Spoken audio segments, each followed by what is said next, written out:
It's day 32 of reading through the scripture. We're going to start in Genesis chapter 32. We've also got Psalm 32 and Isaiah 32, not in that order, the other order, and Mark chapter 4 today.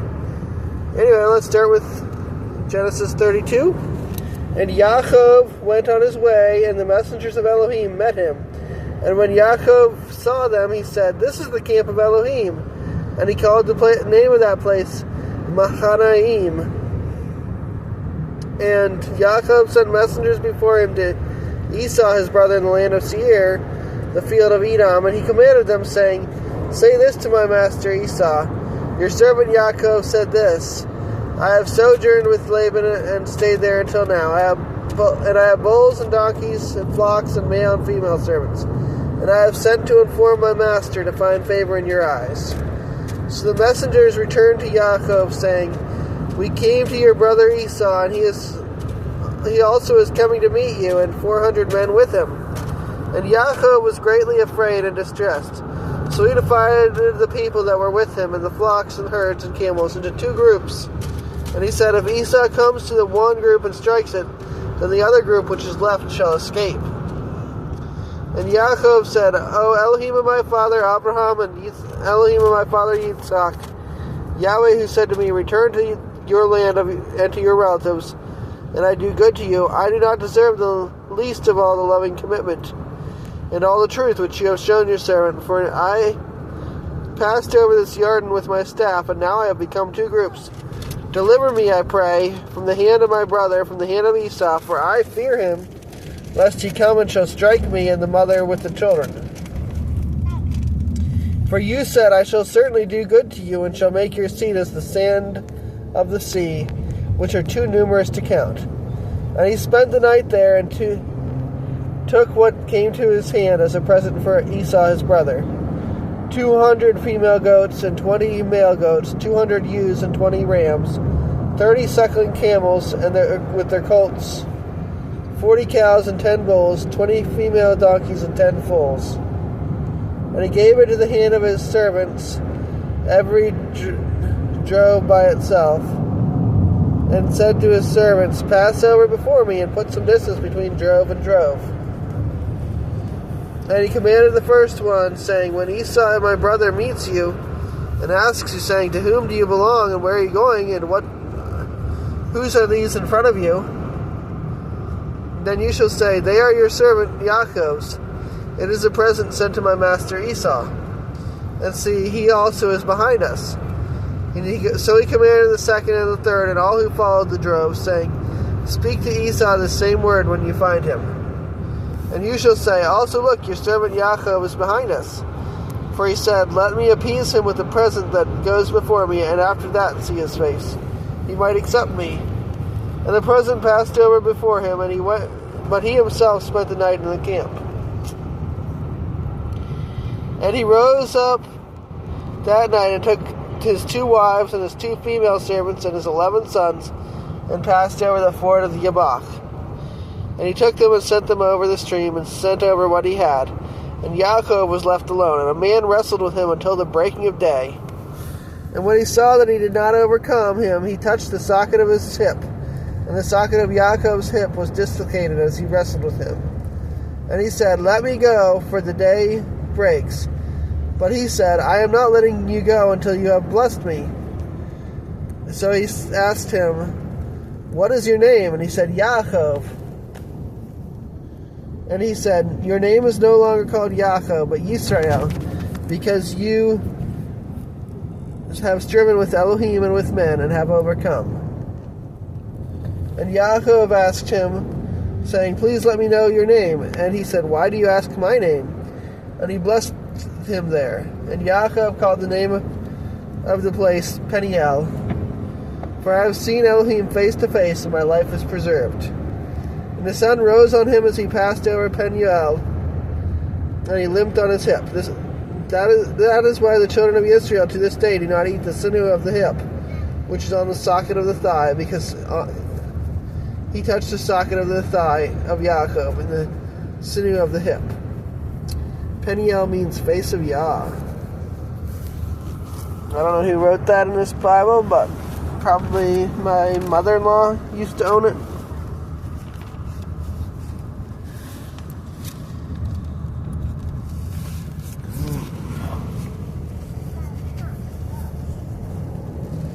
See, a sovereign shall reign in righteousness. This is Isaiah chapter 32. And rulers rule in right ruling. For each one shall be as a hiding place from the wind, and a shelter from the downpour, as rivers of water in a dry place, as the shadow of a great rock in a weary land. And the eyes of those who see are not dim, and the ears of those who hear listen. And the heart of the rash understand knowledge, and the tongue of the stammerers hurries to speak plainly. A fool is no longer called noble, nor the scoundrel said to be respectable. For a fool speaks folly, and his heart works wickedness, to practice filthiness, and to speak against Yahweh that which misleads, to starve the being of the hungry, and to withhold the drink of the thirsty. And the methods of the scoundrel are evil. He has devised wicked plans to destroy the poor with words of falsehood, even when the needy pleads for right ruling. But the generous one devises what is generous, and by generous deeds he rises up. Rise up, you women who are at ease, hear my voice. Rise up, you complacent daughters, listen to my speech. In little more than a year you shall be troubled, you complacent women, for the grape harvest shall fail, the ingathering shall not come. Tremble, you women who are at ease, and be troubled, you complacent ones. Strip yourselves, make yourselves bare, and gird your sackcloth on your waists.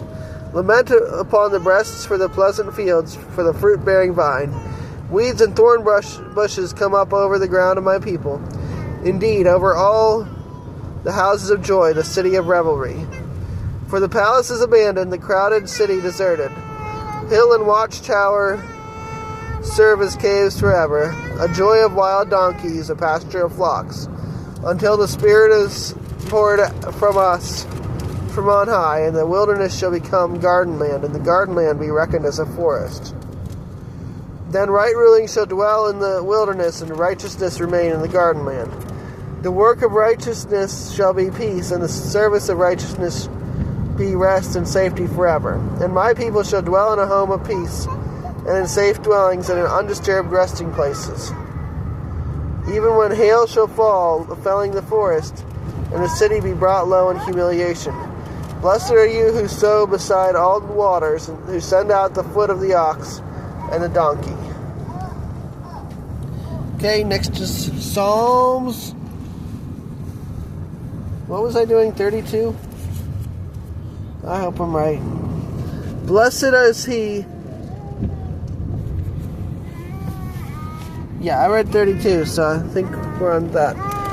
Alright, Psalms 32. Blessed is he whose transgression is forgiven, whose sin is covered. Blessed is the man to whom Yahweh imputes no crookedness, and in whose spirit there is no deceit.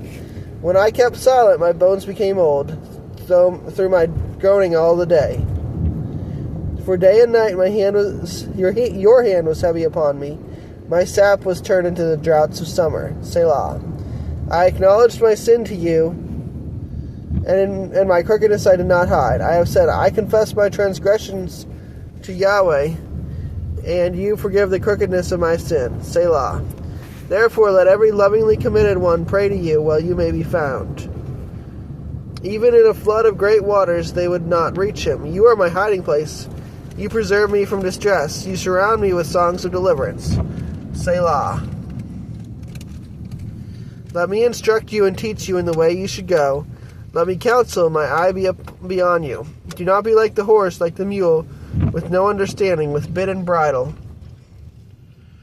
else they do not come near you. Many are the sorrows of the wrong, but as for the one trusting in Yahweh, loving commitment surrounds him. Be glad in Yahweh and exalt, you righteous, and shout for joy, all you upright in heart. Okay, our last chapter is Mark chapter 4, and he began to teach again by the sea, and a large crowd was gathered to him, so that he entered into a boat to sit in the sea, and all the crowd was on the land facing the sea. And he taught them much in parables, and said to them in his teaching, Listen, a sower went out to sow, and it came to be as he sowed.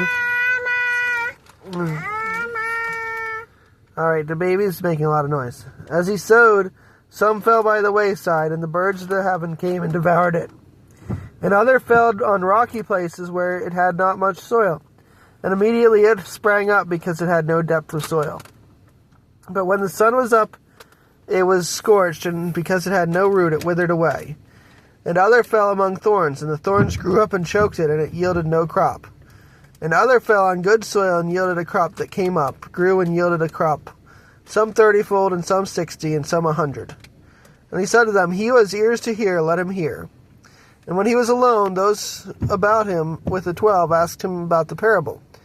And he said to them, To you it has been given to know the secret of the reign of Elohim, but to those who are outside all are done in parables, so that seeing they see but do not perceive, and hearing they hear but do not understand, lest they should turn and their sins be forgiven them. And he said to them, Do you not understand this parable? How then shall you understand all the parables? The sower sows the word. These then are the ones by the wayside where the word is sown. And when they hear, Satan comes immediately and takes away the word that was sown in their hearts. And likewise, these are the ones sown on rocky places who, when they hear the word, immediately receive it with joy. And they have no root in themselves, but are short-lived. Then when pressure or persecution arises because of the word, immediately they stumble. And others are those sown among thorns.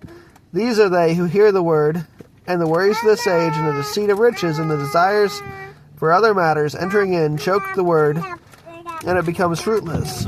And those sown on good soil are those who hear the word and accept it, and bear fruit, some 30-fold, and some 60, and some 100. And he said to them, Would a lamp be brought to be put under a basket or under a bed? Is it not to be put on a lampstand? For whatever is hidden shall be revealed, and whatever has been kept secret shall come to light. If anyone has ears to hear, let him hear. And he said to them, Take heed what you hear. With the same measure you use, it shall be measured to you, and more shall be added to you who hear. For whoever possesses, to him more shall be given, but whoever does not possess, even what he possesses shall be taken away from him. And he said, The reign of Elohim is as when a man scatters seed on the ground, then sleeps by night and rises by day, while the seed sprouts and grows.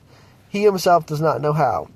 For the soil yields crops by itself, first the blade, then the head, after that the completed grain in the head. And when the crop is ready, immediately he puts in the sickle, because the harvest has come. And he said, To what shall we compare the reign of Elohim? Or with what parables shall we present it? Like a mustard seed, which, when it is sown on the ground, is smaller than all the seeds on earth. And when it is sown, it grows up and becomes greater than all plants, and forms large branches, so that the birds of the heaven are able to nest under its shade. And with many such parables he was speaking to them the word as they were able to hear. And he was not speaking to them without parables, and when they were alone he explained all to his taught ones. And on the same day, when evening had come, he said to them, Let us pass over to the other side. And having left the crowd, they took him along in the boat, as he was, and other little boats were also with him. And there came a great windstorm, and the waves beat into the boat, so that it was already being filled. And he was in the stern, asleep on a cushion. And they woke him up and said to him, Teacher, it is no concern to you that we perish? Is it no concern to you that we perish? And having been awakened, he rebuked the wind and said to the sea, Peace, be still. And the wind ceased, and there was a great calm. And he said to them, Why are you so afraid? Have you not yet belief? And they feared exceedingly, and asked each other, Who then is this, that even the wind and sea obey him?